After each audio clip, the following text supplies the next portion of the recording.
my goodness! Holy sh!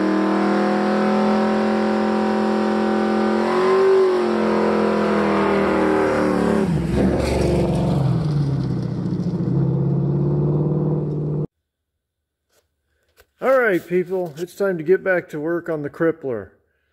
I just a few days ago got back, well it's been more than a few days ago, but after spending a month trying to get that truck ready for that swap meet trip and comet retrieval, I wanted to take a few days to kick back and relax, but now it's time to get back to this. And if you watched the video, you saw that I bought this International Cub Cadet at the swap meet.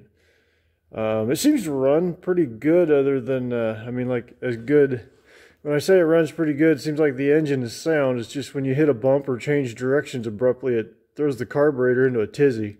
So I think I'll get that pulled into the shop and take a look at that too. I'm going to see if this thing can actually drag this over to the shop.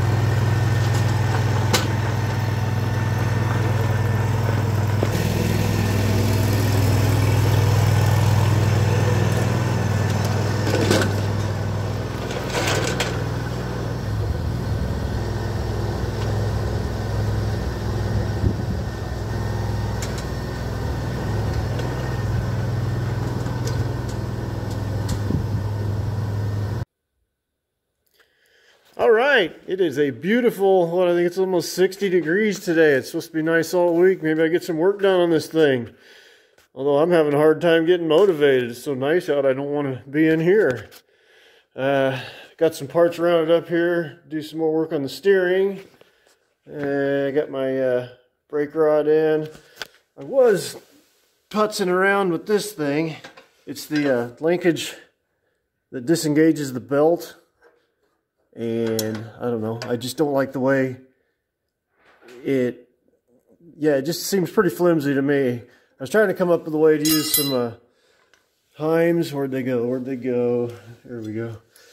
Some of these Heims. These are kind of small though. I'd like to get some 3/8 ones. I did come up with this. That's got some possibility. And I've got this thing, and it's shaped right. This, if I remember right, I was using this for the clutch on my '69 Mustang before I went to the hydraulic setup when I put the 6-speed in it. But anyway, this is shaped right. The length is about right, but it's kind of a little overkill. Got 2 swap meets coming up in the next 2 weekends, so I'm going to keep my eyes peeled at those swap meets for some 3/8 rod ends. If I don't find any of those, I'll probably use this setup. But for now, I'm going to get back to working on my steering. Okay, before my next task, I think I'm going to build my steering arms on the back side of these knuckles. The camera's, looks like the camera's picking it up. I have a string running from right here at the bottom of the steering axis, and it runs to the center of the rear axle, at the rear axle line. That is called your Ackermann Angle. And I'm probably overthinking this. Ackermann probably isn't that big of a deal on something like this. Seems like I read somewhere a few years ago that a lot of the stuff that's pretty critical on handling for a car doesn't really matter on slow speed off-road stuff like go-karts and whatnot, but what the hell, I just will try. If I have one regret, I wish I would have got some more caster built into these steering knuckles, but there's not much I can do about that now. Not an easy fix. But yeah, I got my scrub radius where I'm real happy with it. So anyway, basically what the Ackermann Angle does, to my understanding, is by having this angle in here at the right angle, it makes your front or your inside tire on the direction you're turning, it makes it come in a lot faster and get your turn going a little quicker, if I'm not mistaken. I'm sure someone will correct me if I'm wrong, or someone will try to correct me even if I'm right and they think I'm wrong, but I don't care. This is the way I'm doing it.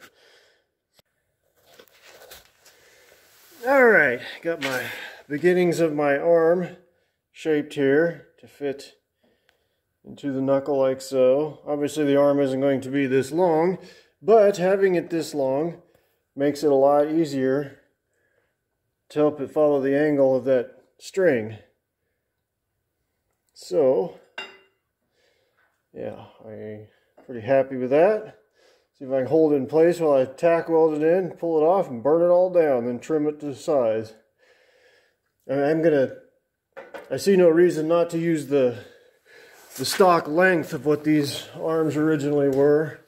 It's the only reason I haven't thrown the old spindles away yet, so I can get the measurement from here to here. All clamped and vice gripped into place. It seems reasonably in alignment. So I'm sure some of you that have watched some of my videos over time might have noticed this weird cutoff hat with the bill cut off that I wear out in the shop. Usually I wear that, well, I always wear this when I'm welding. The bill is cut off so it will fit underneath my welding helmet. So yeah, some of you are wondering what that's all about. That's what it's for. I can't be the only one that's done this. Took an old ball cap and just cut the bill off, but maybe.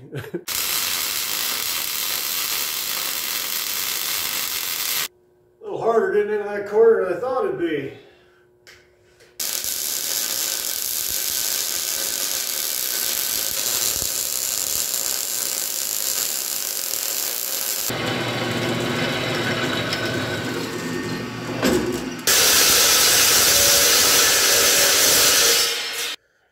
Well, folks, it is, I don't know, damn near a week later.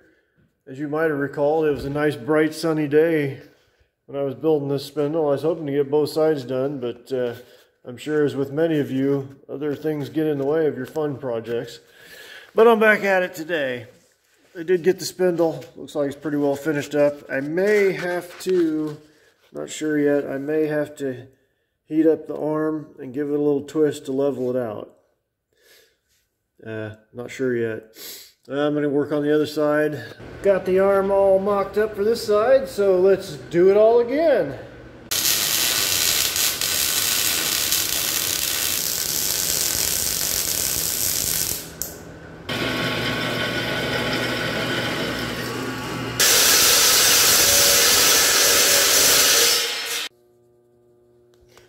Both knuckles are done and back on there. Let's see here, let me show you what I'm going to do for my tie rods. I have, where'd it go? Picked up these long ass bolts and these couplers, threaded couplers. Here's the other end that I cut off of those stock car shocks. This will be the tie rod end out at the wheel. Right there. And I will weld that coupler to it right there. And there's my tie rod adjuster. As I was saying, I will trim the bolt accordingly to get a pretty good fit with that shock shaft that's going down to the steering rack, I guess you'd call it. I'm kind of proud of this one. Found a way to hold the parts together and hold it in the right position for welding even.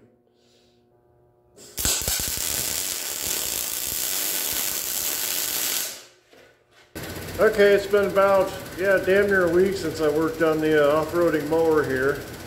I went to the swap meet in Lincoln, Nebraska last weekend. Did not find the 3/8 rod end I was hoping to find, but I did get this. It is a steering gear from a Model A.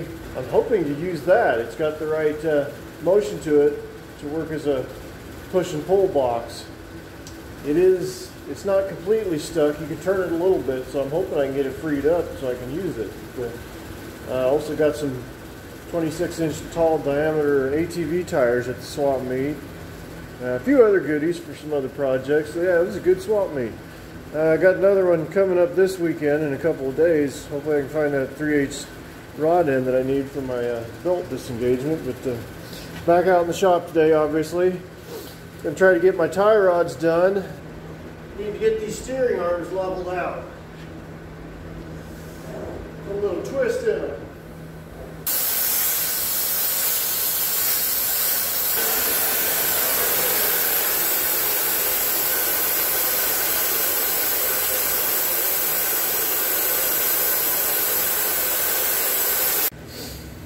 Okay, trying to make these tie rods. I'm just going to have to eyeball getting each tire looking fairly straight. But yeah, like I said, I got some adjustment there. And to adjust it, yeah, I'll have to pull the bolt out of the steering arm and then twist my homemade rod in, but that's fine. I don't foresee it needing a lot of adjustment anyway once it's set. Yeah, these are the two, I can see it through this hole here. These are the two shock ends that I put on the bell crank, and here's the center pivot bolt right here. So yeah, I can do a pretty good job of eyeballing that and just center nose up right there at the bolt. So basically all I got to do now is put those together and decide which one I'm going to trim, and I still need to make that spacer to go between the rod end and the steering arm too.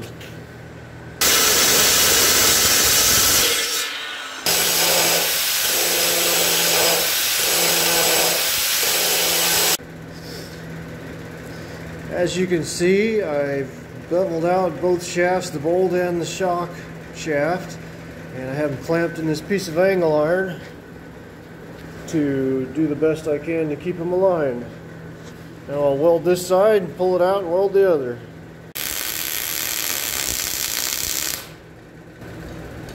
I believe that'll do. Now then, wash, rinse, repeat. Alright, steering's all put together. I got her jacked up here to see how well it articulates. I'm finding that my tie rod ends underneath here, I need to make a little bit wider spacer for them because it binds before the axle actually hits the frame. Now this side doesn't seem to be a problem. Yeah, it's really close. I think that it is actually binding, but as you steer it full lock, yeah, it's definitely binding. So I'll go ahead and cut out some wider spacers. And what I'm also seeing is I may, depending on once I get some sort of a steering box set up, whether I use that Model A steering box or something else, I may have to actually put some stops in it. As you can see, if it gets clear to there, the leverage on it is going to be a real bitch trying to get that arm leveraged back out that way. It's just going to push straight this way. But I'll wait and see about that, see what I come up with a steering box, and if I do have to put a stop on it, because as you can see, these original spindles did have a steering stop built into them. I probably won't build them actually onto the spindle arm. I'll just weld a pin right here that will stop the arm from swinging over so far, if necessary.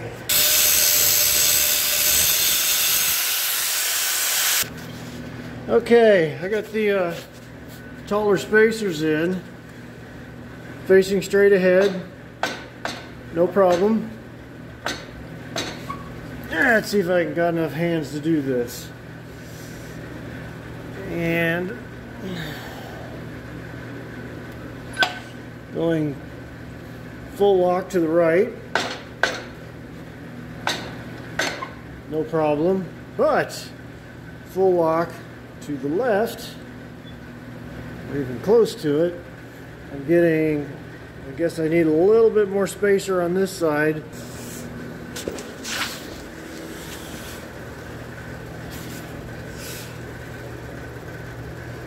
There, that's a little better.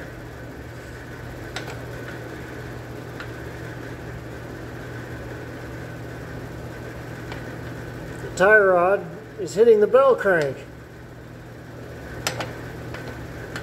So, yeah, I think for now I'm going to leave it the way it is because I don't know how the rest of my steering is going to shake out. I don't want to do any more fabricating on this and then find another problem and then have to redo things several times. So, I think right now I'm going to mess around with this Model A steering box, see if I can get it freed up. So the Model A steering box did have a bunch of rocks and gravel jammed in there. Got it cleared out and that didn't help. Went out and clamped it in the vise, put a pipe wrench on the shaft here, and it does move. I can get a little bit over 3 turns out of this, and that gives me 90 degrees of movement with the Pitman Arm shaft. But while I'm turning it, there's just a bunch of dirt and stuff falling out of there. So I'm going to do a little, trying to figure out how to disassemble it, see what's going on in there. I think it seems like it might be salvageable. Get whatever crap's out of there and get some fresh lubricant in it. It might be good to go.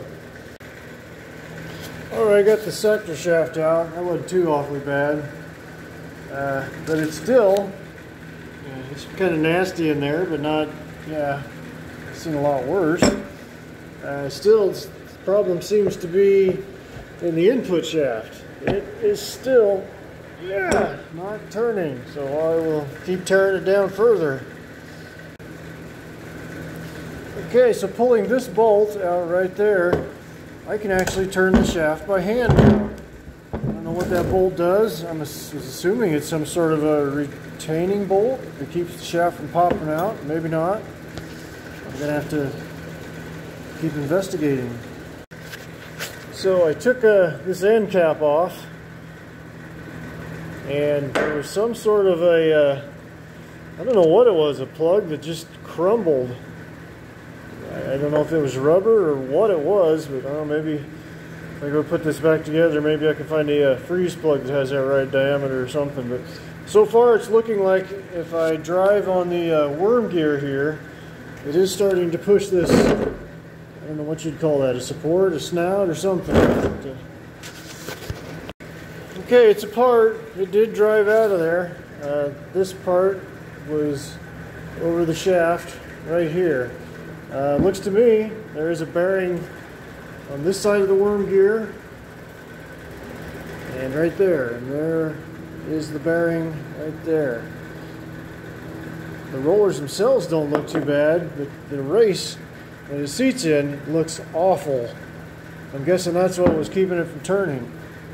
I don't know what the possibility is of finding a bearing like that. The thing's so old. But I'll get everything cleaned up and do a little research, figure out if I can get some new bearings for this thing. But other than that, I think it ought to work pretty good. Everything, it didn't really seem to have any slop in it, but that's kind of hard to tell with that nasty old tar-like grease in there. But it's time for me to go inside and get ready for work. I've done all the damage I can do for the day. So I got the Model A steering box, I wouldn't say rebuilt, but I could say it's freshened up.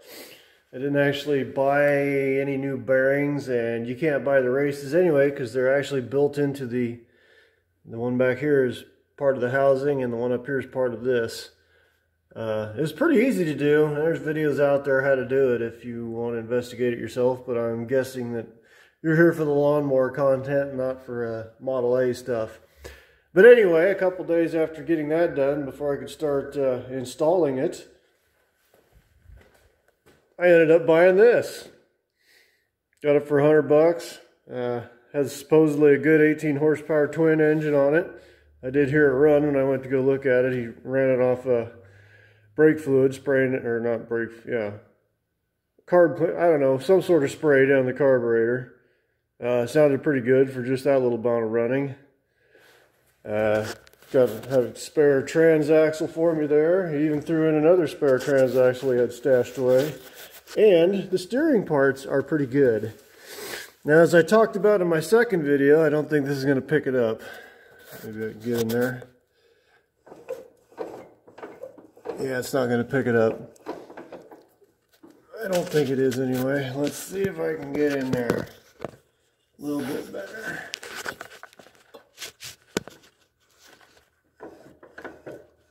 Alright, if you can see here, I think I can get off the side a little bit. That is where the slop is coming from.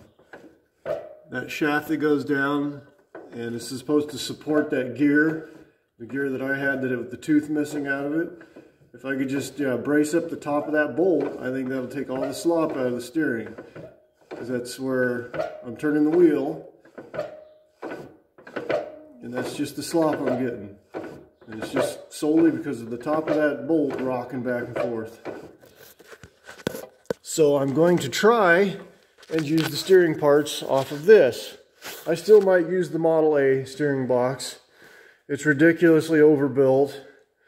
And because of the worm drive mechanism of it, I would think that kickback through the steering would be virtually non-existent. But I think today I'm going to go ahead and hook up a fuel tank on this, put some fuel in it, find out if this pulse fuel pump works, and maybe get the engine running for let it get all warmed up and get a chance to truly find out its condition. Salvaging some fuel from out of the old 78 F-150 revival project. Got quite a bit left in that tank. Get that used up and before it goes back up in the field, unfortunately. Got the 58 Edsel up here by the shop. Thinking about doing something with it here before long.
Alright, sounds pretty good. It revs up.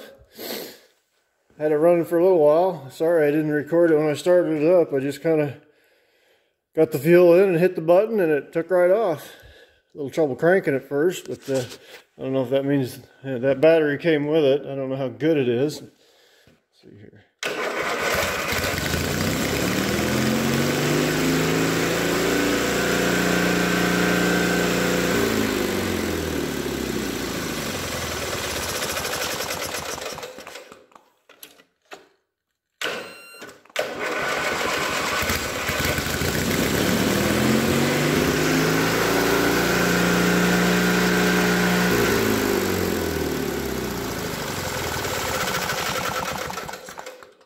I'm assuming that this orange wire is what kills the ignition when you ground it out. And hopefully this is red wires for the charging system. I'll have to figure that out. Alright, I'd say she's a winner. The only problem I can foresee with this engine is the way it was sitting 90 degrees in this originally, and the guy I got it from, he flipped it so the shaft here would just run the belt instead of running a 90-degree pulley system. And by doing that, that's what I'll do as well. It offsets the engine, I don't know, it looks like about 4 inches off the side of the frame there. I don't know, and then that's, yeah, as luck would have it, that's right pretty much where my tire is going to steer into it. So that there might be a clearance problem there with the engine sticking out that far, but I think it'll be worth it. That's a 18 horsepower engine. The other one I had was a single cylinder 11 horsepower, so you know, more power is always better. So I finally made it back out in the shop this afternoon. As you can see, I started pillaging this for parts. This thing's gonna give up quite the plethora of parts for me. Got some nice fancy switches there. I'm not too sure about the battery, as I already mentioned. Solenoid. I think I can use the tires and wheels on some other mowers. But as you can see, I've got the engine off. I just have it sitting on here, just as an example of what I'm going to be dealing with tire clearance. I'm either going to have to, yeah, it's not bad with this side of the axle flexed down, but obviously, yeah, see there. But that's pretty good angle, not terrible. I could, yeah, put a pin right down in here and limit the steering, but then I'm also limiting it when I don't need to limit it when it's down there. It's easy enough to see, I guess, while I'm driving it, where I could adjust accordingly, but here's another idea. Hold on. If I turn the engine 90 degrees, obviously I can't show you the clearance there because that mounting plate's sticking out. But my clearance is way, way better. Almost, well, it's getting into that piece of angle iron there. But it's, yeah, much better clearance. I think it looks better because it looks more balanced with it like that. I don't know that I'd have to slide it that far forward. And I'm not thinking about doing the 90-degree belt bullshit. I was actually thinking to see if I could find some sort of a 90-degree gearbox. Because I know this Cub Cadet has one. I can't show you without pulling the cover off. Not that I'm going to rob it off of that, but I know these little 90-degree gearboxes do exist. So maybe if I could pillage one off an old scrapped out Cub Cadet, or probably I'll look into seeing what Surplus Center, I know they have some 90-degree gearbox drive units, so I might look into that. Also got my belt disengagement rod done. Much more sturdy than that flimsy little booger that was on their factory. I never could find a Heim at a swap meet, but this was one of my, I think one of the only tie rod end on this mower that was actually worth a damn. So I decided to just go ahead and use that.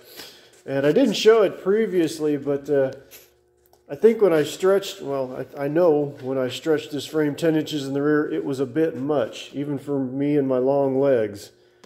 And yeah, even with the seat slid all the way forward, getting my foot to that clutch was doable, but it wasn't comfortable.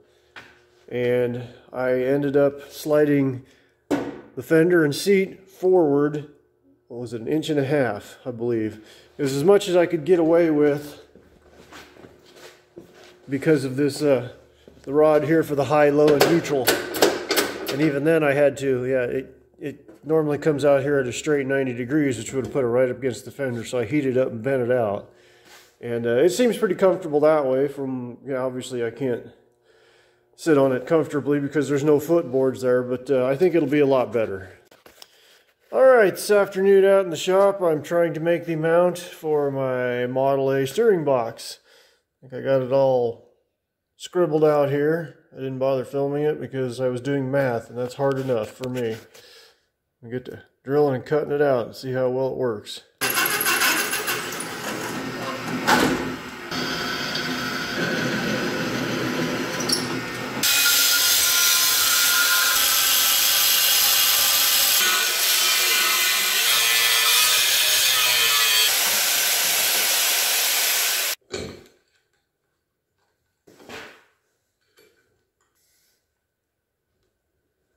Alright, I seem to have it mocked into place pretty well.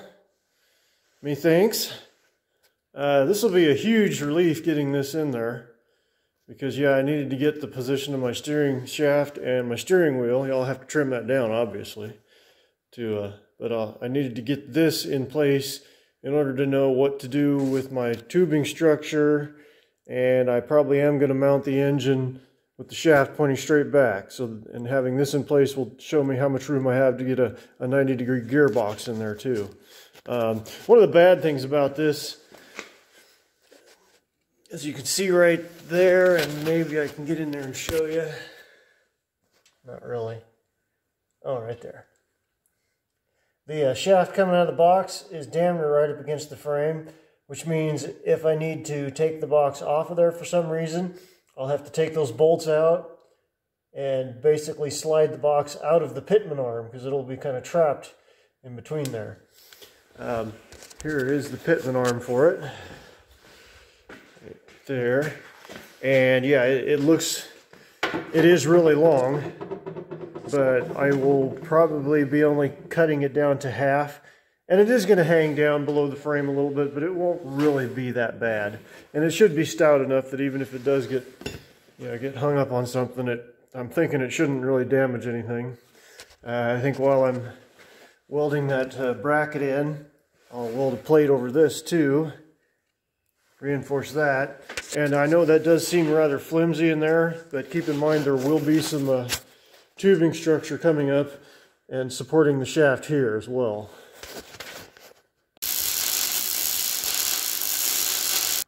Looks like more automotive parts for the mower. This steering column came out of that, I don't know what year it was exactly, 83 to 86 F250. Really all I'm going to use out of it is the shaft, and mostly just because I want this splined end so I can put a removable steering wheel on it.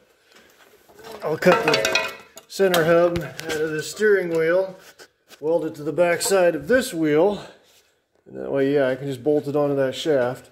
And the shaft I'll just splice onto this, probably right down in here somewhere.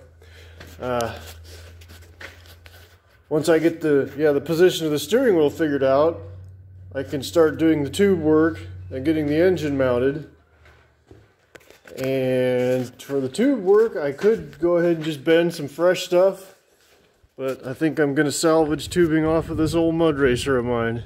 It's been sitting around for years, getting parts picked off it. I knew the day would come when I'd start salvaging the tubing off it, and today's the day. Well, there's the main pieces I was after, and there's the wreckage that remains. Probably use some of these pieces too, but yeah, these were the main ones I wanted. Hopefully I can make them work. Not that I was ever going to do anything with this anyway. I know, looking at it, it looked kind of cool and it served me well, but and over the years that it's been sitting and not mud racing, I've thought from time to time to try to put it together, make an off-roading rig out of it, but when I look at it, it's like, yeah, way back when I built it, is like, there's lots of things I could have done a lot better on it. I guess that roll cage that was on it would have been better than nothing, but yeah, there's a lot better ways I could have built it, so that's why I don't feel too bad about cutting it up.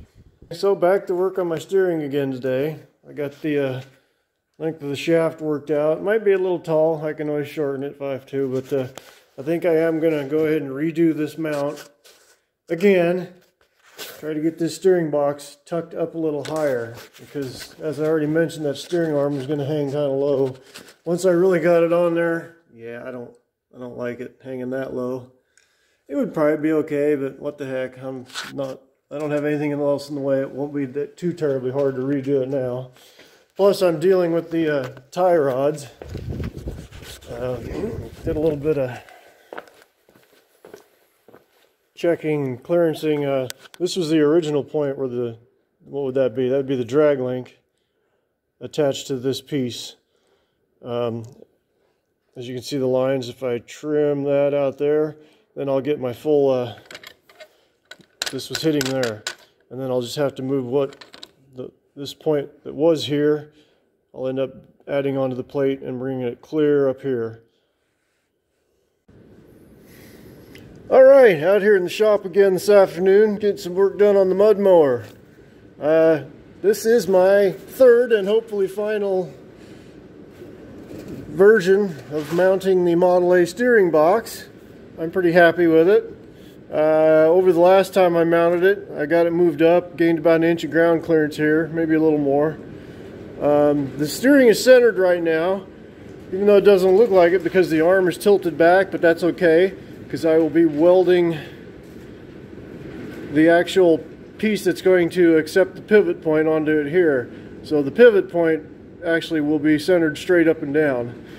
Now, as you may recall, the bell crank, I was talking about clearancing it, and here's the finished result. The steering is already full to lock to the left, and I hope it's showing up. As you can see, this is the part that I was going to trim out. And so yeah, that'll clear the tie rod now. It's not articulated up, but this is at full lock. So yeah, if that moves up, there's room there. What I'll have to do, like I mentioned before, is build onto this plate here, and then the pivot point will be right about in this area. So I'm going to get busy and get doing that. So it would seem that this steering is absolutely kicking my butt. It's not going to work. There's just not enough room with this bell crank set up, with the size of the tie rods, the tie rod ends, and the amount of swing that I need to get the amount of steering angle that I want. As you already saw, I trimmed this and then moved that back, because at full lock this way, I needed the clearance for the tie rod to move here. Now, that was fine, but by moving this pivot point back at full lock the other way, this would be looking above from through that plate that's underneath on the frame. Now with it at full lock this way, when I need to go back to center, this is going to be pushing straight forward. It needs to be over here more to get the swing action going. With it this way, it's basically almost pressing straight against the pivot point, and that's not going to work. I don't know. I've got some other options here I'm contemplating. This is a rack and pinion out of a Geo Metro. It's the smallest thing I got on the property. I have seen other ones for go-karts and golf carts that might possibly work, but the one I haven't been able to find out what exactly the ratio of them is, and because it looks like it's a fairly quick ratio, which would be good for a go-kart, but I want a higher ratio for more leverage. I'm going to have to cut this plate out. I've also got these hydraulic components I'm thinking about. I don't know. I could still do some sort of a bell crank setup, maybe run one solid tie rod all the way across, make another plate here with another bell crank, and then just have a tie rod running to the arm here in the same place. But yeah, I still am basically, if I do that route, I'm starting from scratch again. The rack and pinion, this one is 3.5 turns, lock to lock, just a touch over 3.5. Problem is, it is a bit wide. I mean, the pivot point in there, this is 30 inches from this to this, which it leaves it like that much, roughly. And by the time it goes lock to lock, it's going to be, yeah, I'm not counting it out, but yeah, I've got to cut this plate out, because I cannot think of a way to make that other bell crank setup work. So it's got to go. I got to do something drastic. So I decided I think I'm going to go ahead and keep the bell crank idea. I'm just going to have to start with a new one from scratch and run one solid tie rod across instead of those two independent ones. I am going to go ahead and cut this plate out of there because it'll be in my way of making the new plate mount for the new bell crank pivot point. The reason I'm going to go ahead and try to keep the bell crank is so I can salvage some of the work I've done mounting the steering box and whatnot. And plus, yeah, like I already mentioned, that rack, I think it's just going to be too wide. Plus, a nice additional touch to cutting this plate out. It will, I think I mentioned in one of my other videos that I wanted to put some caster in this axle. So when I remount the front axle pivot, I'll be able to tip it back, put a little bit of caster in it. Alright, I got the plate all cut out, trimmed this part off, I got it tack welded in place, hung the axle, yeah, that all sucked, cut that all out, and while I was doing it, I seem to remember in the past, while I was filming, saying something about how I hope I don't regret welding that in there. Hope I don't regret welding that in place. But anyway, let's see if I can get that axle tip back, get a little bit of caster in it without breaking the tack welds off. Yeah, I got a couple degrees in it there, it looks like. See if I can push my leg a little bit more.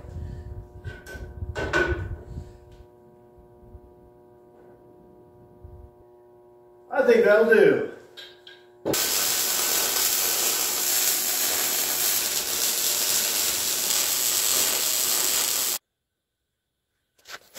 Well, let's take a look at what I got going on here now. Now, with the removal of that plate, because as you might recall, it hung down about 1 inch, and additionally, with tipping the axle back to get some caster in it, it has gave me plenty of room between the frame and the tie rod.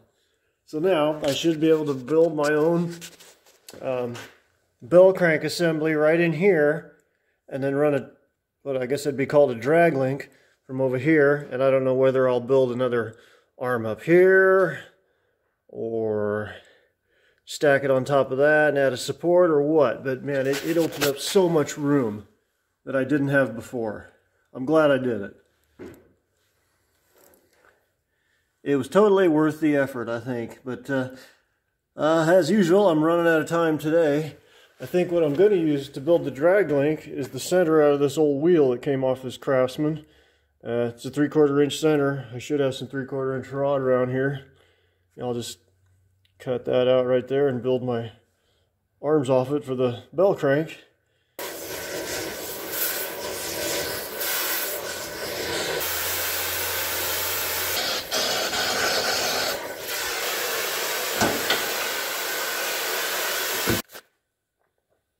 Okay, let's look at so far what I've come up with for my new bell crank setup.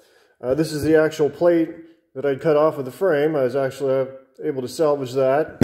3/4 inch rod running down through it. These gussets here, I actually salvaged those off of that plate too. I showed you where I'd cut the wheel out, but once I got it cleaned off, I noticed just how thin that was, so I had some misgivings about using something that thin. But I did find that piece of pipe here had pretty much the same inside diameter, so I salvaged the bushings from out of the wheel hub, and as you can see, it's ready to go. It will fit in under the bottom side of the frame like so, and I have to figure out the arms yet. There will be one pointing straight forward here, the drag link running over to one of the knuckles. And then there'll be an arm coming off sideways here and a drag link running straight back to the steering arm. I'll just have to fiddle around with figuring out what lengths I need to get everything accomplished that I want to, but I've got the room to do it now. Okay, it's been a long morning here. I got the lengths figured out. This is the forward-facing arm. Just got started cutting out the actual arm now that I got the test arms figured out. Lengths are good, where I want them. This forward-facing one, though, it's going to be tricky getting that tie rod in just the right spot where it'll clear the tie rod and the frame. But, yeah, I'll deal with that. But in the meantime, as I was cutting this arm out, my vise fell apart. So I had to cut it all apart, and now I'm getting ready to weld it all back together. It never ends, does it? Kitty wants some kibble. You want it? You want the kibble? Meow. Meow. There you go. I got the vise fixed. Kitty's fed. Got the first arm welded on, and like I was saying, it was going to be tricky getting it at just the right height, but I nailed it first time out. Everything clears, gets pretty close right in here as it articulates and goes through its cycle, but it clears, so that's good. I think I'm going to call it a morning or night or whatever you want to call it. Go inside, get something to eat, get some sleep, maybe get back out here later this afternoon, finish this up, hopefully. Back out here in the shop, got the night off work, so I'm going to spend it out here all night working on this steering. I can see the light at the end of the tunnel finally. Got the oil burner cranking out heat. Got Furiosa up there. Meow. Okay, ignore me.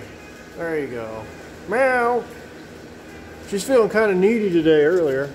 She's no Steve, but what do you do? Anyway, I got the second arm cut out.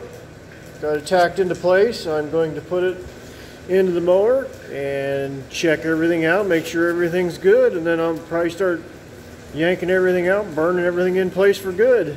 After that, I'll be so glad to have that done because I'm really kind of eager to get to doing the tube structure around this. And I will be using this that I picked up at a swap meet a couple weeks ago. I think you see where this is going. The steering is complete, but I have run into an issue. It binds up, this drag link here binds up. I suppose it's because these shock rod ends off of those shock absorbers were not meant to have that much twist travel in them, and I don't know why it didn't show up before, other than maybe it's because I only had the bolts finger tight, and that was just maybe letting the bolts rock just a little bit. But with them, yeah, really tightened down hard, it's, yeah, there ain't enough. You can see where I've heated this up and bent it a little bit, and that helped. I did it on both ends, but mostly it's this end.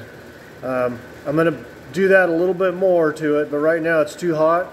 So while that's cooling off, I'm going to go ahead and see about getting my engine mount plate on there and decide what I'm going to do with the engine. I know before I talked about putting a 90-degree box back here, but I'm also going to investigate the possibility of just running the engine centered and do some sort of a jack shaft. Because, yeah, if you wipe out that 90-degree box, then you got to find another. But a jack shaft set up, you can pretty much rebuild one of those. Any good-sized hardware store around is going to have the pulleys, bearings, the shafts. If I do go the jack shaft route, I will do a chain drive into a belt. And the nice thing about the jack shaft setup is it will allow me more gearing options too. Well, here's the 18 horse twin cylinder opposed. And here's how I was thinking of mounting it with a jack shaft. Ideally, I'd like to have it a little more to the left, but that kind of gets it into, I want to slot the holes in the frame so I can move the engine back and forth to tighten up the chain that runs the jack shaft. And I could, yeah, slot these, but it'd be just as easy to do it on the plate. Anyway, yeah, there's room there. Run a chain or a belt. I'd rather run a chain here, over to here, build a jack shaft in here. That would bring the belt drive right in there. I'll show you one of my other options that I'm thinking about. Here it is with the shaft turned straight back. And oddly enough, I actually like the look of this, symmetrical look of it. But yeah, then like I said, I got to do a 90-degree box there, which there's plenty of room to mount one there. But I don't have one. Like I said, you wipe one out, then you got to go find another one. Okay. Here's what's really bothering me. It would just, from my measurements, it looks like I could take this 16 horsepower V-twin out of this Cub Cadet, and it is a lot more compact than this 18 horsepower opposed. It is way narrower. If I'm measuring right, I could take that V-twin, put it on here, and it wouldn't stick out any further than this was when it was turned sideways, but the belt would still line up with that. Man, that would just be so much easier. I don't know if I'm going to get an engine mounted in here for this video, so if I don't, I'm sure there's a lot of people out there that maybe have an opinion on this. Tell me what you think. What should I do? Is it worth the extra trouble to run this 18 horsepower opposed, or should I go with the more modern V-twin? I was kind of wanting to, yeah, I kind of hate to tear that mower apart. Well, it's already tore apart, but yeah, I hate to make that into a parts mower. I was going to fix it up and resell it, but man, that would just be so much easier putting that V-twin in there. Let me know what you think. What should I do? Well, it looks like I've made my decision. The Cub Cadet gave up its heart. This thing fits so much better, and it's noticeably lighter. So what, it's 2 horsepower less. The reason I really wanted to get after that tube work in the grill, but I needed an engine in place, the one I was going to use, so I knew how tall to make that grill. So now that I've made the effort to pull it out of the Cub and stick it on there and decided I'm going to use it, I'm going to get started on the grill now. Well, damn it. Yesterday it was my vise that broke, and now my grinder just crapped out on me. I got these 3 pieces here. The plan was, this piece came out of a stock car that's up in my field. I bought it a few years ago just for the rear end, but it's got the right shape to work with the top of the grill. And basically what I'm hoping to do is put these, how am I trying to, I will carefully trim these and weld them all into one piece. But yeah, that's going to be tricky, but and then maybe if I get them shaped properly, they'll basically run inside the grill shell. And I don't know, there's holes here. I don't know if I'll use pop rivets or some sort of screws to screw them into the tubing structure. I got, one side cleaned up. Was hoping to get this done, but yeah, the grinder crapped out when I got going on this one. I was really hoping to get this grill on there and put it in this video, but it looks like it's not going to happen. Sorry, folks.